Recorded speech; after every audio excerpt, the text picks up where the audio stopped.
गाय जिसने शेर के बच्चों को अपना दूध पिलाकर बड़ा किया।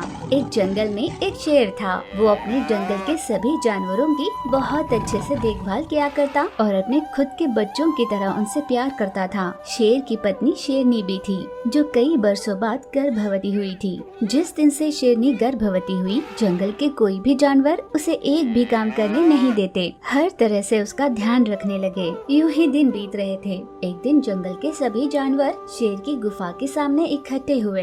तब गोरिल्ला ने कहा, महाराज, आपको रुष्ट पुष्ट बेटा पैदा हो, इसकी हम सब कामना करते हैं। अगर बेटे ने जन्म लिया तो आपका वारिस तो बनेगा, पर साथ में हमारा युवराज भी। आपके बाद आप जैसा ही गुणवान और धैर्यवान ऐसा राजा आप उसे बनाइए। जंगल पर शासन करना विरासत में मिलने वाली कोई चीज नहीं है। मैंने अगर आज ये पद हासिल किया है तो मेरी शक्ति और युक्ति की वजह से, मेरे बड़ों के रखे हर कसौटी पर खरा उतरने की वजह से। मेरे बाद इस जंगल का वारिस बनने के लायक अगर मेरा युवराज होगा तो वो राजा जरूर बनेगा। शेर ने भी अपने विचार सभी जानवरों के सामने रखे, जिस पर गाय बोली, महाराज, आप जो कह रहे हैं बिल्कुल सही है, पर आपकी परछाई और परवरिश में पलने वाले आपके बेटे के अंदर आप जैसे गुण न हो, ये हो ही नहीं सकता। महारानी जी के प्रसव की घड़ी बहुत जल्द ही आने वाली है, इसलिए हम सब अब यहीं पर रहेंगे। मेरे प्रिय मित्रों, अब तक तुम सबने बहुत कष्ट उठाए हैं। अब मैं तुम्हें और तकलीफ नहीं देना चाहता। तुम सबको अपने अपने घर चले जाना चाहिए। जरूरत पड़ी तो मैं तुम्हें जरूर बुलावा भेजूंगा। शेर महाराज के ऐसा कहने पर जानवर उनकी बात को मना नहीं कर पाए, इसलिए सभी अपने अपने घर चले गए, पर सिवाय एक गाय के। वो जंगल के बीचों बीच खड़े चारों ओर नजर घुमाए जैसे कुछ ढूंढ रही थी। तभी वहीं से गुजर रहे एक बाघ ने देखा कि गाय चारों ओर कुछ ढूंढ रही है। वो गाय के पास गया। क्या हुआ? घर न जाकर तुम यहाँ क्यों खड़ी हो?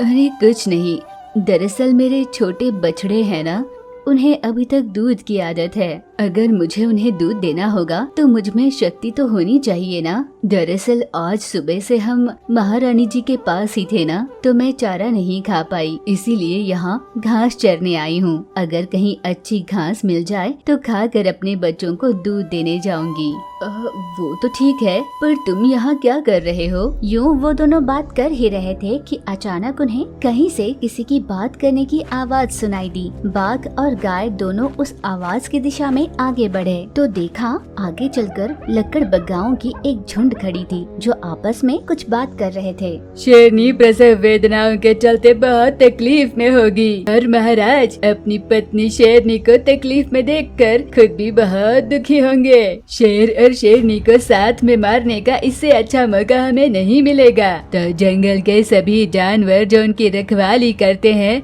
हमें दौड़ा दौड़ा कर ऐसे विचार फिर कभी किसी जानवर में न आए, इसलिए बड़ी बेरहमी से मारेंगे हमें। यूँ बात कर रहे लकड़बग्गाओं को सुनकर गाय ने तुरंत बाघ से कहा, चलो बाघ, जल्दी से चलकर हम महाराज जी को ये बात बता देते हैं। उनके खिलाफ इतनी साजिश रची जा रही है। ये सुनकर बाघ ने गाय से कहा, मैं अभी महाराज के पास जाता हूँ, तुम जल्दी से अपने बच्चों के पास जाओ, उन्हें दूध पिलाकर बाकी जानवरों को वहाँ पर लेकर आ जाना। जब तक तुम नहीं आती मैं शेर राजा के यहाँ रखवाली करूँगा। ऐसा कहकर बाघ ने गाय को अपने बच्चों के पास भेजा और खुद शेर राजा के पास गया। कुछ समय बाद गाय ने अपने बछड़ों को दूध दिया और बाकी जानवरों के पास जाकर सारी बात बता दी। फिर सभी जानवर मिलकर महाराज की गुफा के पास गए, पर वहाँ जो कुछ हो रहा था उसे देख सभी के रोंगटे खड़े हो गए। तब तक लकड़बग्गाओं ने शेरनी को मार डाला था और उसे खा रहे थे। शेरनी ने जिन जुड़वा शावकों को जन्म दिया था, वे दोनों अपनी माँ के पास खड़े रो रहे थे और वहीं पास में शेर और बाघ के बीच लड़ाई हो रही थी। जैसे ही बाघ ने सभी जानवरों को वहाँ पर आया हुआ देखा, उसने तुरंत शेर राजा को जमीन पर पटक कर उनकी गर्दन पर पैर रखकर कहा, चलो अच्छा है, तुम सभी जानवर यहाँ पर आ गए। अब अपने शेर राजा को अपनी आँखों के सामने तड़प तड़प कर मरता हुआ देखो। शेर राजा के मरने के बाद मैं ही यहाँ का राजा बनूंगा। बाघ की ललकार सुनकर गाय को बहुत गुस्सा आया। हाँ, तुम में ही राजा बनने के सारे गुण हैं। ये कहती हुई वो दौड़कर बाघ के पास गई और अपने सींग से उस बाघ पर वार कर उसे गिरा दिया। तुम्हारी इतनी हिम्मत कि हमारे महाराज के ऊपर ही हाथ उठाए। झट से शेर महाराज उठ खड़े हो गए। अपनी हिम्मत और ताकत बटोरकर उन्होंने दुश्मनों पर वार करना शुरू किया। एक एक कर उन सभी जानवरों ने मिलकर लक्कड़ बग्गाओं और बाघ को खत्म कर दिया। सभी दुश्मनों को हराने के बाद शेर राजा ने कहा, हमने बुराई पर जीत जरूर हासिल की है, पर अब मेरे ये 2 जुड़वा शावक अपनी माँ के दूध के बिना, उसके ममता के बिना कैसे बड़े होंगे, मैं नहीं समझ पा रहा हूँ।